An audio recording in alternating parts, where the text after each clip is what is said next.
In this video, we are going to look into manual contours in the machine export. So whether you work with lines, surface, or actual cutout, you should be able to use this information to create the exact toolpath you want. Of course, here we use the example of text, because this often comes back in questions, but this is the same for every time of geometry you would like to cut with a contour.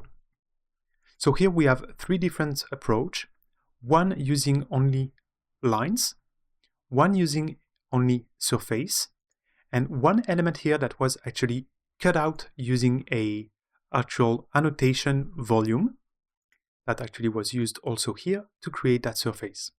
This kind of element can be pretty useful when it comes to text in Cadwork 3D, whether it's to create such shape or actual annotation in your model. So when you go to add, here at the bottom, annotation, you will be able to choose the nature of your element, whether it's a surface, like this one, or a volume, like that one. In that case, you would be able to set its thickness, the font, and add the element n.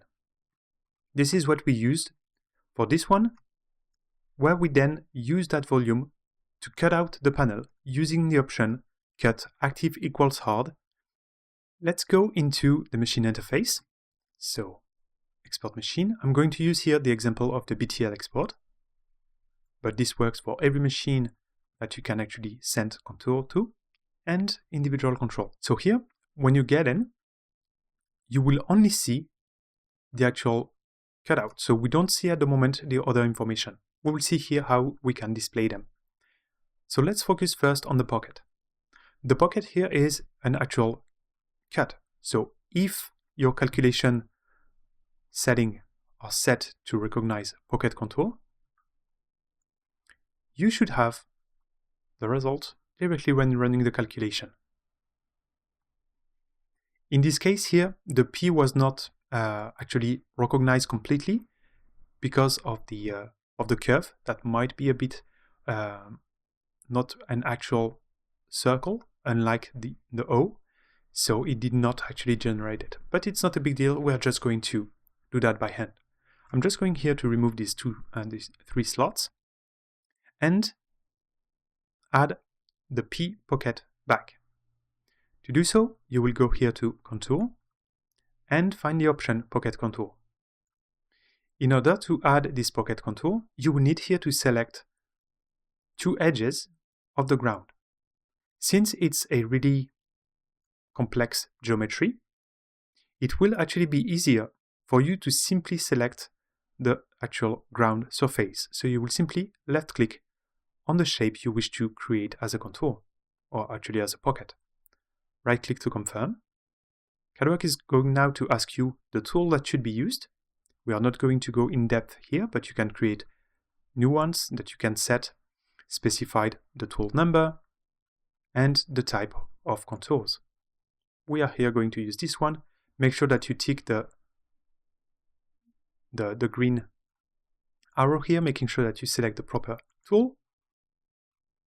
Divide the segment in the contour in straight segment, so you can either go with round contour or discretize this in straight segment of specific length. We're just going here to say no, keep everything curved. 1/16 for the tolerance, and then pocket definition is now done. Of course, the pocket here is going to clear everything inside, so you will have a complete cutout. We can also create pocket using the surface that we had earlier, but as we can see, this one is not displayed. These elements are known as auxiliary element. So here, if you want to see the surface, you can use auxiliary element with the shortcut H, and they will be displayed. This is actually might not be the case on your end. To be able to set what we call help element, you will need to go in options, representation options, and under auxiliary element, you will need to make sure that you actually activate the type of element you'd like to use as reference. The thing is, in order for us to select and create a pocket, we will need to select the ground of the pocket. And in our case here, the surface is placed on the outside of the panel. So there is no actual depth available. So here we will need to make sure that in the 3D, we move this surface down at the right depth. Let's move it here down 1 inch. When we go back here, we'll be able to go H to display this surface, contour pocket, zooming here, left click on your element, right click to confirm, select your tool, and then you will have the same kind of question we had previously. And you now have your pocket contour on that surface. Then, if you wish to create like a line contour, in that case it won't be a pocket, we just want the tool to follow these lines. So we can use here a manual contour and simply left click these contours. You see that the contour appears live on the machine data, and by default that contour has the same depth as your panel. This is something that will be set in the next step. So if we are done with just right clicking, tool location cannot be set. Here I would like actually my tool to follow this on the axis.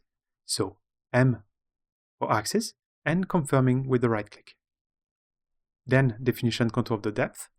If you know the depth, you can simply type the value, but if you want to use any other point of your element as reference, you can here by selecting with the left click. I'm just going here to set 1, and again selecting the tool. So it's pretty much always the same sequence.